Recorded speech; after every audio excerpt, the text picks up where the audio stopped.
Assalamualaikum warahmatullahi wabarakatuh.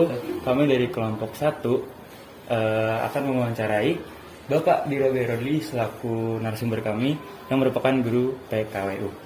Baik, jadi langsung mulai wawancara aja karena dikejar oleh waktu. Oke, Pak, untuk pertama ada 4 pertanyaan. Pertanyaan pertama itu, menurut Bapak, apa yang Bapak rasakan atau ketahui ketika Orde Baru dilahirkan? Kalau secara ekonomi mungkin cukup bagus, tetapi pada dataran high class ya. Tapi kalau ketika di kayak ekonomi dulu karena semuanya itu awalnya dari konglomerasi. Jadi Soeharto itu mendahulukan konglomerat. Dari konglomerat itu kemudian mereka mendirikan perusahaan. Setelah mereka mendirikan perusahaan, kemudian mempekerjakan banyak karyawan. Dari situ kemudian menetes ke bawah yang kita kenal dengan istilah trickle down effect. Tetapi yaitu tadi Soeharto itu konglomerat Tionghoa yang banyak dia kerjasama, tapi dengan yang non Tionghoa cukup tidak banyak kerjasamanya gitu, hanya sedikit segelintir saja gitu. Itu dari ekonomi. Tapi kalau politik ya biasa, stabilitas ekonomi bergantung dengan stabilitas politik. Maka diaturlah strategi, semuanya harus stabil. Rakyat itu tidak boleh mengkritik, rakyat tidak boleh berekspresi.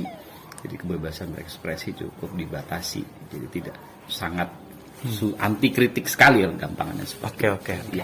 Oke, pertanyaan kedua, di masa Orde Baru itu tadi Bapak sudah menyebutkan ya, mungkin bisa disebutkan kembali kebijakannya yang Bapak rasakan tuh gimana gitu, kan dari awal. Kebijakan Orde Baru yang dirasakan ya segala sesuatu diatur oleh Soeharto dan semuanya harus menyenangkan Soeharto. Kalau tidak menyenangkan Soeharto ya urusannya bisa panjang gitu kan. Apakah pemecatan ataukah ya pokoknya pemberangusan semuanya kalau tidak. Jadi Mr. Right gitu. Oh iya, kebayang.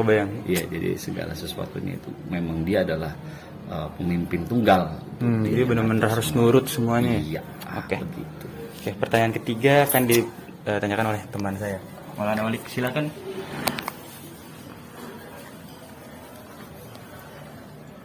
Momen yang paling berkesan buat Bapak nih selama menjadi saksi perjalanannya Orde Baru itu apa, Pak?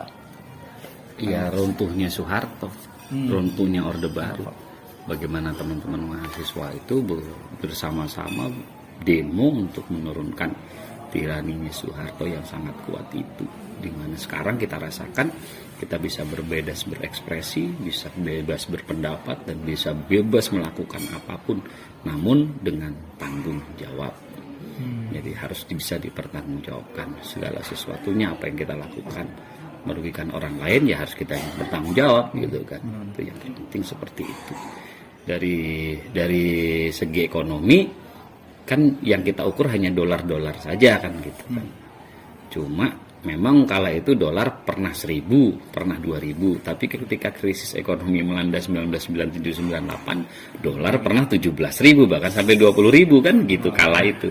Jadi kalau dibilang waktu itu karena kita banyak hutang dengan luar negeri dengan menggunakan dolar, ketika dolar lebih kuat daripada rupiah, kita tidak mampu untuk membayar hutang tersebut, jadilah krisis yang panjang.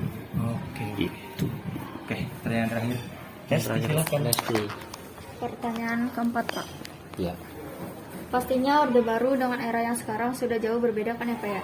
Iya, berbeda. Nah, menurut Bapak apa sih perbedaan yang paling terasa antara masa Orde Baru dan saat ini? Kalau saat ini kita bisa melakukan apapun, usaha apapun tanpa harus izin yang berat.